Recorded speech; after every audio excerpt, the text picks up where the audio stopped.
कर्म सिद्धांत और त्रियाहट क्या है? भगवान शिव और माता पार्वती का ज्ञानवर्धक प्रसंग।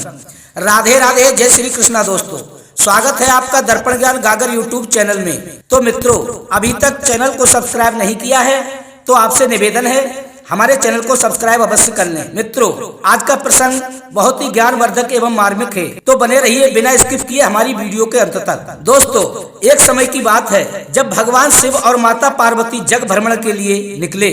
संसार में अनेक स्थानों पर घूमने के बाद जब माता पार्वती अत्यधिक थक गयी तो उन्होंने भगवान शिव से थोड़ा विश्राम करने के लिए आग्रह किया।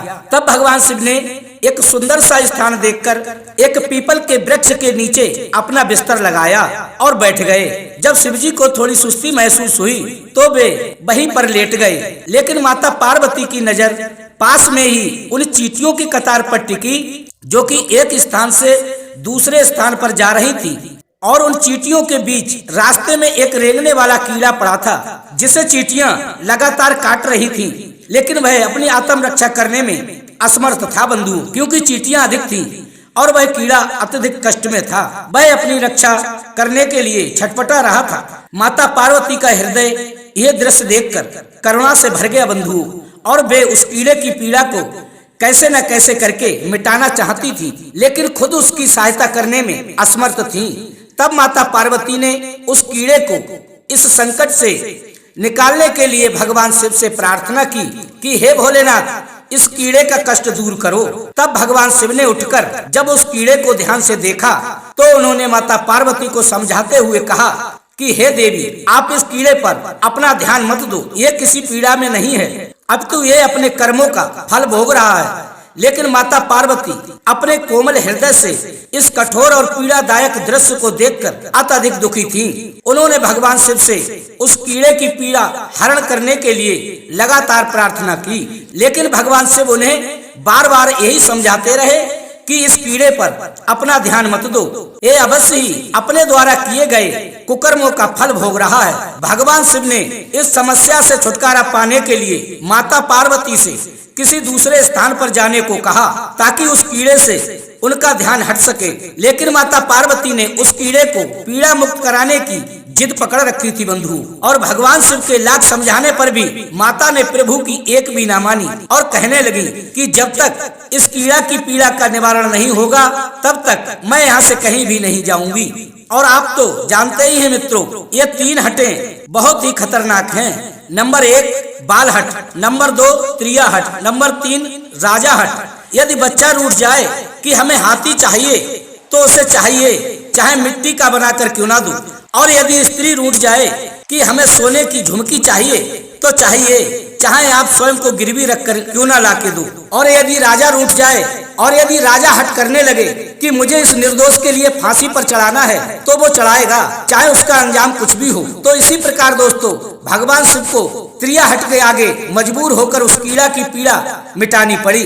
भगवान शिव बोले, देवी पार्वती ठीक है, मैं इसका कष्ट तो दूर कर दूंगा, परंतु ये बाद में कुछ गड़बड़ करे तो आप मुझे दोष मत देना।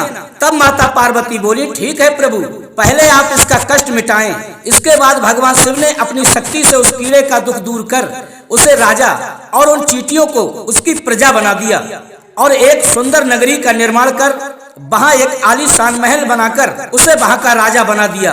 अब दोस्तों, यहाँ से उस राजा की वास्तविकता शुरू होती है, जिस कारण उसे एक कीड़े के रूप में पीड़ा मिल रही थी।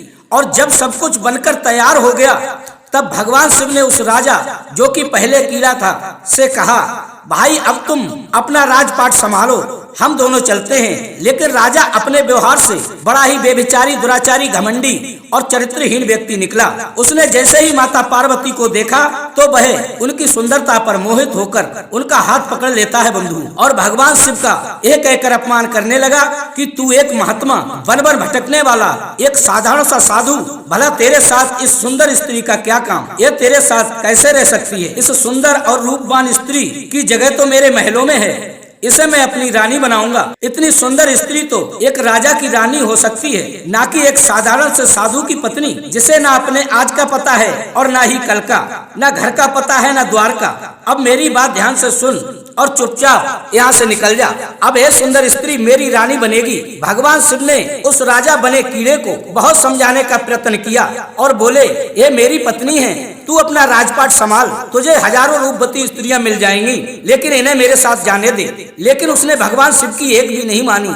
भगवान शिव ने उसे बहुत समझाने की कोशिश की, लेकिन वह अधर्मी राजा अपनी जिद पर अड़ा रहा।